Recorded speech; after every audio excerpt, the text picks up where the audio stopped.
Hello everyone, this is Harshil and today we are going to learn about the IELTS Writing Task 1. So basically, before we start, I just wanted to take you to the overview of IELTS, that what is it and why we are studying it, what is the significance of this. Okay, so now let us see that what is IELTS. So now if we'll talk about IELTS, so what is the full form of this? It is the International English Language Testing System. Now why we are supposed to give this?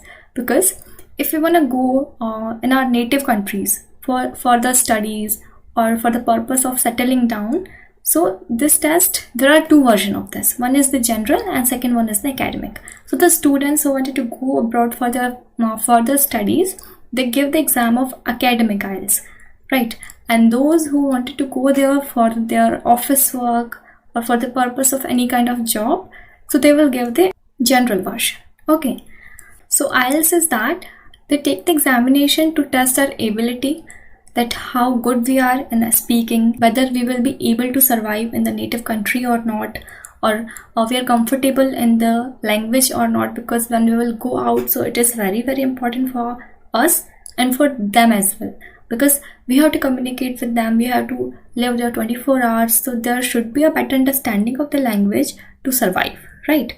So now in this video, we will be talking about the IELTS Writing Task 1. Now what is it?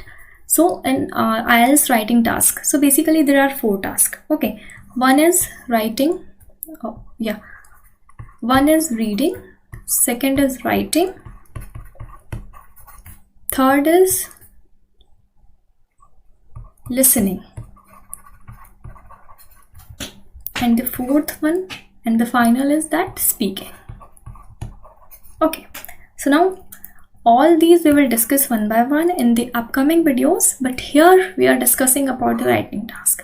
So if I'll talk about writing task, so there are 2 tasks. That is, first is writing task 1 and the writing task 2. What is writing task 1, which we are going to study? It will be report writing. Okay. And what is writing task 2? Writing task 2 is basically the essay writing. Okay. So now in report writing, what we are supposed to do, there will be some information given to us in infographic representation and we have to summarize it in our own words. Okay, now there is a word limit of doing that.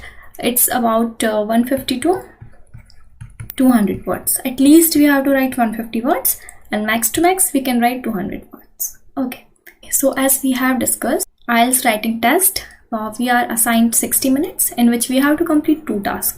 One is that writing task 1, that is report writing, and the writing task 2, that is essay writing. Okay, so here we are going to talk about the task 1, that is report writing. So what are the points which we have to keep in our mind is that you should be able to summarize the information presented to you in the form of a graph, bar or line, a pie chart, table or process. Okay, so what we have to do here, what will happen, we will be given a infographic representation. We have to pick out the information from that and we have to give a report, right? Okay, so the most important point which you have to remember while writing, or which you have to keep in your mind, is that there is no conclusion in the report writing because it has already been published, right?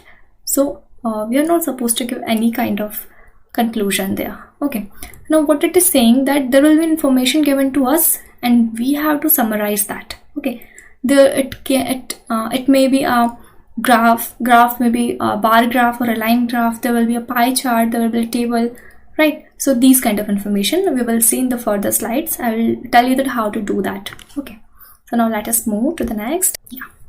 So now there are some points which we have to keep in our mind while writing the task 1. Okay, so now what are those points? They are, first is that task achievement. Now what is task achievement? In this they will see that whether we have written that information correctly or not, right? They will see about the presentation here. Okay, now then they will go for the word count as well, that whether we have written that information in a proper manner or the word limit which are given to us in that or not. And then last they will see about the structure. Okay, they will see the structure here, that whether it is properly organized or not. It should not look like you have written something else in the former lines and then later you're writing something else. Yeah, so there should be a proper structure of whatever you're writing there. Now next comes coherence and cohesion. They will see it is basically the link. Okay, you have to understand it like that. Like there should be a link between the sentences, whatever you're writing there, because it should not happen like, you know, in first line you're writing something else, in the second one you're jumping to the another point or another line. Yep, I mean the topic must be same and you have to give information or you have to write the sentences in a link, that while we are reading this, so we should not feel like we are reading anything. It should be like a story, right? It should be like a story, that there is a proper explanation of the things. You're writing sentence by sentence and there is proper linkers in that. Okay. Now lexical resource. Lexical resource is basically the vocabulary. Here they will see about the vocabulary, that whatever you're writing, whether you're using the good words or not, whether you're using synonyms or not, or you're repeating the same words again and again. So it impacts a lot, because if you will use a good vocabulary there, so it will create a great impact, right? And it will help you to get a better band score. Okay, so now next comes grammatical range and accuracy. So in that they will see the punctuation marks. Okay, the colon, semicolon, exclamation, question mark. The next point, what they will see, it is tense, that whether you're writing it in a proper tense or not. See, suppose if we are asking you the question in the present tense, you're supposed to write the answer in present tense itself. Okay, because it is very important that whatever tense is given to us, we are responding in the same tense. So these are all the points through which you will be assessed while writing your task. Okay, so now let us move to the next, that is the strategy to frame the answer. Okay, now how we will write this task? There are various steps of writing this. So firstly, let me take you to the structure, that how the report will look like. So there will be 4 paragraphs. Okay, and the 5th paragraph will come only when it is needed. Okay, generally there are only 4 paragraphs and the 5th one can be there if there is more data or there is too much of information and it's not possible for us to, to summarize that in only the 4 paragraphs. Okay, so now the para 1. Now what is para 1? It is paraphrasing the question. Okay, now what does it mean when we say paraphrase? So paraphrase is that rewriting the sentence in your own words without missing out in its meaning. Okay, now what does it mean? That paraphrasing means, suppose we are given a sentence. Okay, so now there are various methods to write that particular sentence. We can write it in different forms. Okay, so that is what paraphrasing it. Like we will use the synonyms there. We will use different kinds of basically the different words for that. That is called paraphrasing, and the meaning should not change. If it is written in the present tense, we have to paraphrase it in present tense itself. If it is in past tense, we have to paraphrase it accordingly. Okay, so whatever tense is given, we have to paraphrase it according to the tenses given to us. Yeah.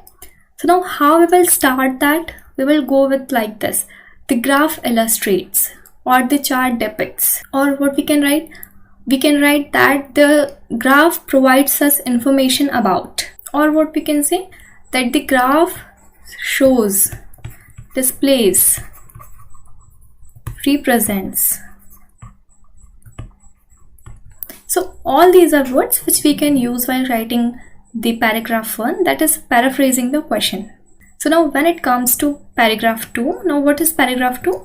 It is given overview, describe the most general trends, include the most striking features in this paragraph. We will be given an infographic representation. Now we have to pick out the 2 most striking points. Now that can be whatever. One can be the upward trend, one can be the downward trend. Okay, one can be the opposites. There are 2 opposites, right? So we have to think, we have to analyze the report. We have to see that what are the things which are highlighting there. Now, if I'll give you an example. So, if I'll ask you that in this slide, what are the 2 most striking points which you can see there? Okay. So now what I can see is that here, this red color, it's highlighting too much. Okay. And what else? Yeah, this one. You can see here, it's something else. So anything special, whatever you are looking or whatever is there in front of your eyes, you just have to pick out that information, right? So now when it comes to paragraph 3, it's to give a more detailed description of major features. Now the whole description, whatever you're looking at there, you have to give a detailed description about it. And you have to write it in the paragraph 3. Okay. And the paragraph 4 is that give other or contradictory detailed description. Yeah. So as I told you that you have to pick out something else, like while you're analyzing the things, while you're analyzing the report, you will see many things there. And it's not possible for us to write all the things in only one paragraph. So for that we need 2 or 3 paragraphs, right?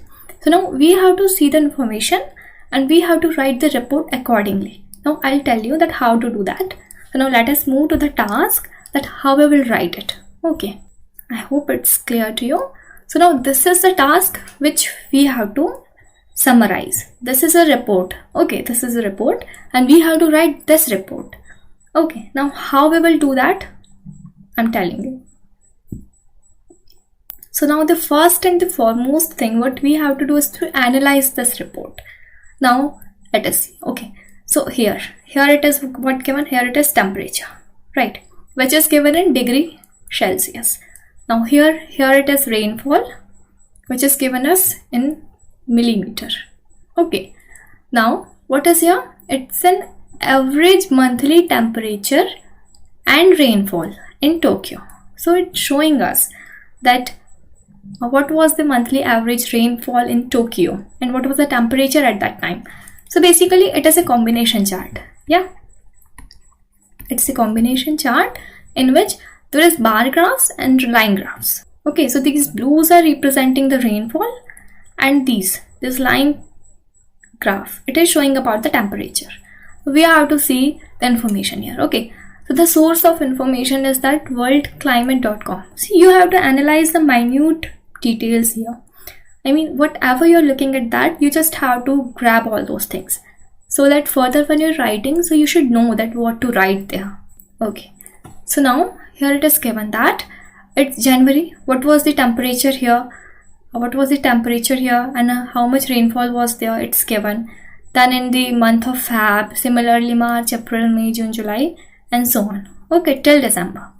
So now how we will write it? Now we are going to look at that. Okay, so now let us move. Now how we will do that? Now let us read all these. Firstly, just go through once, then we will again come to the report and we will analyze it simultaneously. Okay, so now the given combination chart compares average temperature, okay, and the rainfall over the course of a calendar year. A calendar year in the sense, see, this is how we paraphrase the things. Calendar year in the sense 1 year. Okay, in Tokyo. The line graph depicts the temperature and it is measured in degree Celsius. Okay, and the bar chart represents rainfall. Yeah, this is the bar chart and what is it representing? It is representing the rainfall. Okay, which is measured in millimeters. The source of information is worldclimate.com. Yeah, as it is written here. See how beautiful it has paraphrased, right? So this is what paraphrasing. Coming to paragraph 2, that it is apparent that the monthly figures for precipitation. See how we are paraphrasing this. So rainfall, what we can say? Can't we say it precipitation? Yeah. So that's why they have written here precipitation. It is apparent that the monthly figures for precipitation in Tokyo vary and fluctuate considerably throughout the year. So as you can see here, that precipitation is that we have to see this.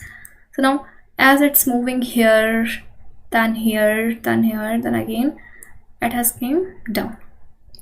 So we can see that there is a fluctuation in that, yeah, throughout the year. In comparison, so now it is very important to write such kind of words here, because like in contrast, we can write also here.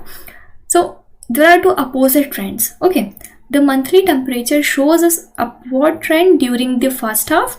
Firstly, it is increasing, then it is decreasing.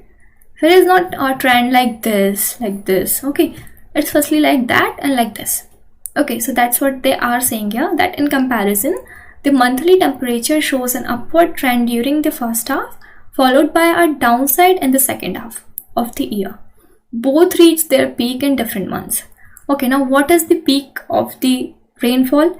So the peak is this. Yeah, what we can say September. And what is the peak for the temperature? It's this, August. Now the third para. What is it? The rainfall is the highest in September. Okay, so let me remove this for you so that we can see it more clearly. Now let us see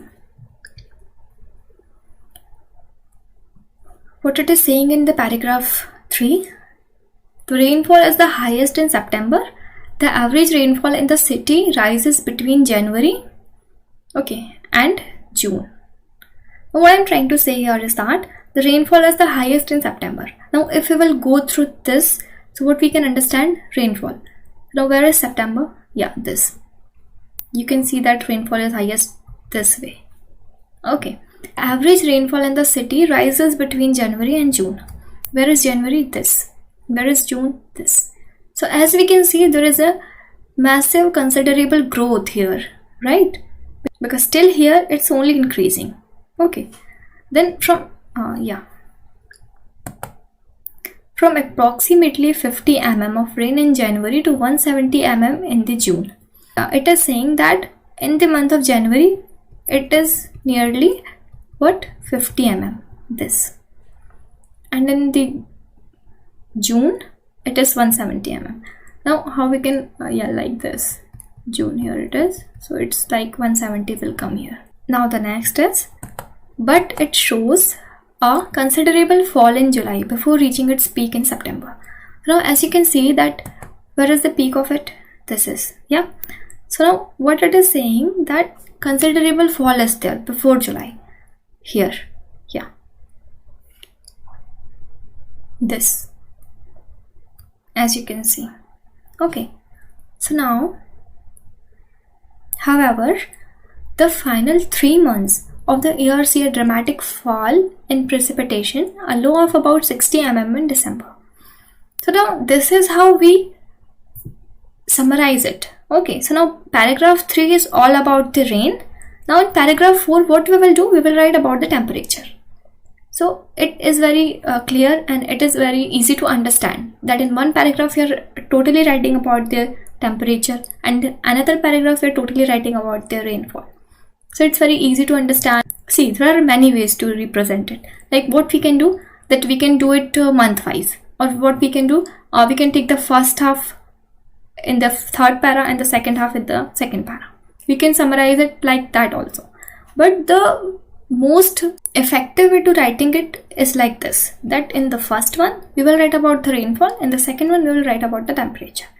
Okay, now next is that between the months of January and August, the average temperature is rising up from its lower point 7 degrees Celsius, okay, to the peak of 26 degrees Celsius. Means the lowest point is 7 degrees Celsius and the highest point is 26 degrees Celsius. Now the final 4 months of the year see a steady drop in temperature. What are those final 4 months? This is. Now here you can see that here is a fall like this, okay, which falls to around 10 degrees Celsius, nearly back to the March average. Here it is around 10 and it's average. If we will take out the average, so it's like March itself here. Yeah. Okay, so I hope you got it, that how we can write the report. So this is the infographic representation, this whole, and we have to summarize the information whatever is given there in the paragraphs like this. We have to write 4 paragraphs. I hope you have understood, and in the next one we will be talking about the writing task 2, that is essay writing, that how to write that, what is the structure of that. Okay, so it is for today, and I'll meet in the next one with more informative video. So if you like my videos, then do like, subscribe, comment. So till then, bye.